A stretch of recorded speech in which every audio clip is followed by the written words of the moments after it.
If you cannot see where you're going, ask someone who has been there before. Loren Norris. When it comes to starting our business, there's so many things that we talk about. Getting our business license, setting up our bank account, setting up our entity correctly. On today's episode, we're going to talk about 2 essential needs that people really don't discuss when starting a business. Welcome to the Stitch for Success podcast. I'm your host, Monica Allen. I'm a wife, mom, daughter, entrepreneur, author, friend, and lifelong learner. For over 8 years, I was trapped in corporate America and dreamed of escaping. I took the leap over 15 years ago, retiring from corporate. With just $700 and an idea, over the years, we have grown multiple 6-figure and 7-figure brands. I have mentored and employed dozens of other people along the way. The road has not been easy. I have battle wounds, bruises, and scars to prove it. And on this podcast, I share lessons learned from my failures and successes. You will also learn from other business owners who have become stitched for success as they pursue their entrepreneurial passions. My goal and hope for you is that you can learn from our mistakes and our wins and have an extremely successful business that stands the test of time. If you have caught the last couple of episodes of the podcast, you have had the opportunity to hear Jennifer Grayer, former owner and operator of Lolli Bop Sweet Shop. Jennifer and I spoke about so much in our conversation that the interview needed to be broken up into multiple segments. I think this one is one of the best parts, so don't miss it. Let's get to it.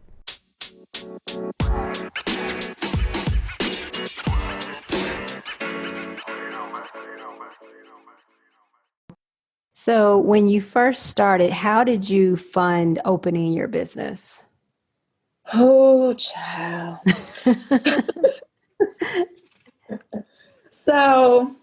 And I know I knew better than this, but I did all self-funding. So I used all of my money to do everything from start to finish for the shop. I know better now, but initially I was like, oh, I don't want to be, indebted to anyone. I just want to do it on my own. And that way I don't have bills and debts and things to pay. So I saved my money for years and years and years. It was very frugal because I knew what my end goal was and I knew I wanted to open up a shop. So I saved quite a bit of money for a long period of time just because I knew I had the dream in my head and I knew that it's what I wanted to do. So I never thought of getting investments or any other type of capital infusions. I just thought that I needed to save my money and do it myself, probably because it was kind of like a sense of pride and because I didn't want to be beholden to any investors or debt collectors or anything like that. So I did all self-funding. Now, having been in business for 5 years, I would not suggest that. I always suggest now that you use somebody else's capital and somebody else's money who has much deeper pockets, because at the end of the day, you're either going to end up in as much debt, except it's, at least you'll have money in your bank account as opposed to none in your bank account and you still owe people. So I would always suggest, and going forward, when I set up my next venture, I will definitely use capital, somebody else's capital. And it just helps you become well capitalized initially because you don't really realize how much money you're going to need to keep it afloat. You don't know exactly what your operating costs are going to be and things like that because things shift. You have to buy equipment for this and that. Things break and you have repair costs. You have all types of fees that you have to pay, all types of taxes that you have to pay. So it is way more to consider than when you're first putting your business plan together and you're just coming up with your initial budgets. So it goes above and beyond that. So I would say get investments and use other people's capital. Still have your own because you still, need to have some skin in the game, so to speak. You need to be able to invest in your own company with some of your own resources. But if you have other people that are willing to help you, take the help. Right. Yeah. That is a very, very good point.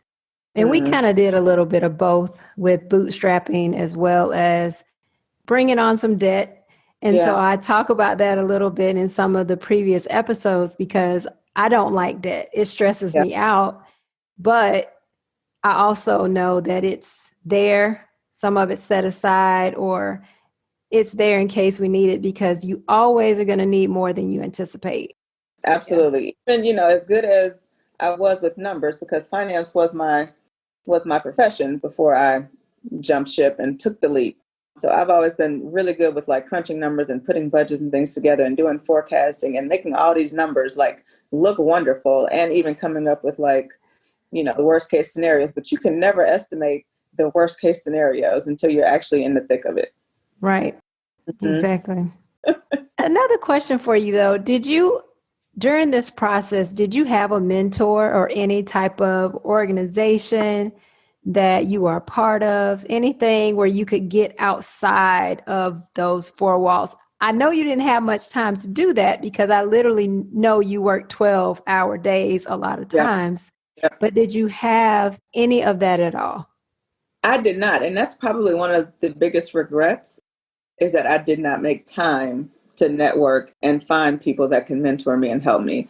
I think had I done that, I could have avoided a lot of the hurdles that I had to learn how to clear myself. And then ones that I just completely stumbled over and took the hurdle down with me. But it is hard to see, looking down.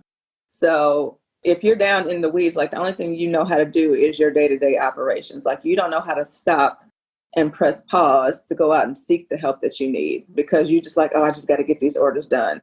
And it just goes from day to day to day. And you don't like, there's no stop button. If you stop, like something is going to fall apart. So I didn't make the time. I didn't feel like I had the time to go and seek those out, to join any organizations, to even like get somebody's ear for, an hour and sit down and take them for coffee and just pick their brain on how I can do my business better. I wish I had the time to do that. Or I just wish I would have known very early on that I should have done it before I even started the business. You lock in those relationships before you start your business, then, perhaps they will come back to you and be like, hey girl, I haven't heard from you in a while. Like, how's everything going? Right. So, like every now and then, like you, like I would catch your attention, like every now and then, when we would do pickup or whatever, and you always had good advice for me and you were a good sounding board, but I didn't have enough of that on a consistent basis to counteract the thoughts that I already had in my head. Like I could have these wonderful conversations, and then like I would come up with all of these great ideas to implement these new thoughts that somebody gave me or opened my mind up to. But then, the next day, like it's that daily grind again, and you forget and you just go into autopilot and, right. I gotta make the cookies and I gotta do this and I gotta do that. And so it's hard if you don't have somebody to like stop you, know what I mean? To grab you for a second and be like, hey, you're doing too much and you're not doing it, the most productive or efficient way. Yeah. It's that constant thing of working in the business and not on the business. It's so easy to do that. Yes. It's sure is. So easy to go back to working in the business like all the time. Yeah. And not that I have many regrets, because like, what I know now, I had no idea about before. Right. Yeah. So it's definitely like one of those things. I was like, okay, next time I do this, I'm going to reach out to not only people that have my best interests at heart, but I also need like the person that's in the business that's already walked the walk. Because of course, the people that, love you and in your corner, like they're going to support you, unless of course they think it's a bad idea and then they may tear you down. Either way, you need somebody that's like unbiased and not, they're not going to tear you down because they want to see you fail, but just because they worry and they don't want you to really be consumed all over again, with the same things that you've gone through before. So it's like a cautionary kind of, sounding board. Whereas, I think I will more so seek out somebody that's already walked the walk and that knows, what I'm about to face, and that can like help me get my foot in the door with, some people too, instead of me having to try to break down the door myself. Right. Yeah. So, and I would say that's probably one of my weaknesses, like networking. Like I can chit chat and talk to anybody, at any time. Like I am very good with small talk and building like friendship relationships like that. But as far as like business type things go, that was always a struggle for me. One, because then I'd have to let somebody in on the other side of the curtain, whereas if you're on the outside, like it looks like she got it together. But if I pull you on the back, you'd be like, oh, girl, why didn't you call me 6 months ago? Well, that's the thing. We all have so much to learn, on this journey. And you've learned so much in a short period of time, which is just fantastic, honestly. Too. I think so too. And it came, at a time where I could afford to be a little bit more risky because my child was very, very young and didn't really know the difference, versus, if we have fun in the morning or if we have fun at night, like as long as she got like some fun time in, like she was okay. But now that she's older and her expectations have changed and her needs have changed, Right. and she will call me out like when I am not giving her enough attention. Like I was like, I'm not in a place where I can make those type of sacrifices again. So I definitely have to do it different, better, and smarter next time. And so I went through those lessons so that I could. Right. So you've kind of touched on it a little bit in that you've since closed your business. And that's one of the reasons I wanted to have you on the podcast, because of course we hear a lot about businesses that have, lasted 10 years and that type of thing. But tell us about that decision and what led to that decision for you. Sure. So my shop was open for 5 years. And very early on, I made the decision that by the 5th year, my business needed to be able to run itself without me being there day to day, doing the day-to-day operations and things like that. Like I said, if I couldn't scale back and be behind the scenes, then I needed to completely regroup. So I set that timeline for myself. And a large part of that motivation was because I have a daughter. And at the time when I opened up the shop, she was 1.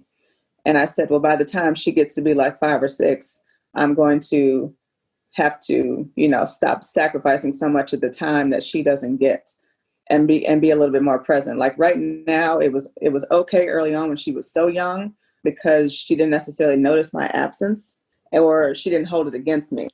And but I knew like as she got older, like that was going to be different and there might be some resentment, like if I had to miss recitals and things like that. So I made a very strategic decision. And I said that, by its 5th year, if it's not running itself, then I need to go back to the drawing board because something did not work out the right way. So it just so happened that the 5th year was also the year of the COVID, which was this year, 2020. And so, I think everything is divine timing. And so my lease was actually up in 2020, and it was the year that I was going to have to come to a decision on what I wanted to do with the business. Was I going to stick with it and keep grinding? Because at that point, like, there's no way that it could run independently of me because I became the brand and, the lifeblood of the shop. And we can talk more about that later too, on how to separate yourself. I'm still trying to figure that one out. All lessons learned, but I knew that it was the right decision and a healthy decision to close it. And I think that COVID kind of pushed me in that direction. So, and I hate to, put it this way, but I feel like the timing of it was more favorable to me. And I say that because had COVID not struck when it did, like I probably would have continued to try and grind and make it work and make it happen up until the very end. But COVID was like, now girl, go sit down. We're going to wrap this up because you're not going to stop. And so I'm glad that it actually told me to go sit down. And so I listened, I was obedient, and I went and sat down, and it gave me time to like really think and kind of go back to the drawing board. And so I knew that the way that I had been operating my business for the last 5 years, I could not continue it for another 5 years. So I couldn't make the same sacrifices that I did the first 5 years and continue to do that and still have, somewhat of a healthy life balance.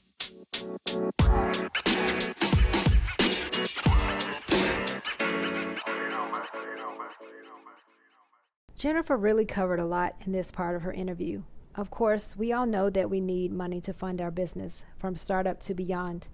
If you haven't already, please take a listen to episode 22, where I discuss ways to get money to start your business or to grow your business. Of course, as Jennifer mentioned, she bootstrapped entirely on her own, using her own money. But there are other methods of infusing money into your business, so make sure you check out that episode. The 2 things that many people don't talk about or think about when they begin to start a business is what I want to talk about today. The first one is mentorship or coaching. Jennifer strongly expressed how she thought having a mentor could have possibly helped her in her business. And Ethan and I can vouch for that.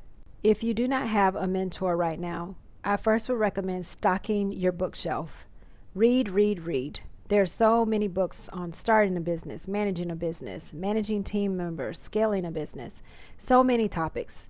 If you're not a big reader, listen to them on Audible. You can listen while working out or commuting, but let those books be your mentor until you can find one.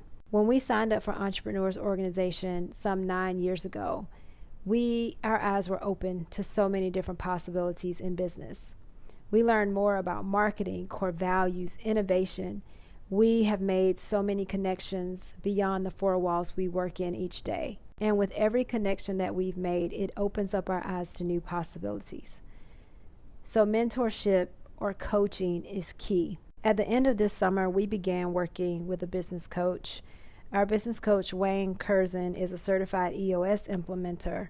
And this has been so wonderful for us because it has given us an accountability partner for goals that we say we want to accomplish. Wayne holds us accountable. Working with Wayne has given us a better meeting rhythm. For years, Ethan and I have tried to be consistent with our meetings, but it never fails that something else would come up and take precedent over our meeting time. But with Wayne, we actually have to log in to a portal and record our meetings, which is great.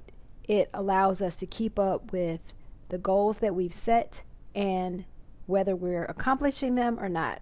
So having a coach, having a mentor, I can't say enough about that. It's so important. I think about it like this because I play piano. If you want to get better at piano, you can practice on your own, but having that weekly piano lesson is your accountability. When you haven't practiced and you go to sit down with your piano teacher, you feel really bad that you have not made any more progress in your lesson. So think about that in regards to your business as well. A coach, you have to check in with. You have to check in with them, and you want them to see that you've made progress on your goals, on a direction you're trying to take your business. So if you want to get better in your business, it's best to have someone that is there to hold you accountable for practicing, for accomplishing those goals. The second one is having an exit strategy. Jennifer did an excellent job of having an exit strategy determined prior to her even beginning her business. This is something that we did not do when we started. We were so enthusiastic about starting our business. We just thought we could do this forever. We had so much energy. We would stay up late, get up early, and just run. But now, 18 years into the game, a couple of kids, we are beginning to think exit strategy. We haven't gotten it all figured out yet, but we are beginning to think about it and map that out as we move through our business and grow our business. Thank you so much for tuning in to the Stitch for Success podcast today. I appreciate you listening. I'm so grateful for you. As I mentioned, there's many things that we talk about as we start and grow our business, and funding is huge. But the two things that I feel like we don't talk enough about is having a mentor or a coach when we start our business and as we proceed through our business. It is so important to have that. It's also important to have an exit strategy. We are all very enthusiastic about the entry of our entrepreneurial journey, but none of us really give a lot of thought to the exit strategy. What do we want it to look like when we exit our business? So give that some thought. I would love to hear your feedback. You can email me at stitchforsuccess@gmail.com, or you can message me on Instagram at stitchforsuccess. Thank you so much again for joining me today. Have a great one.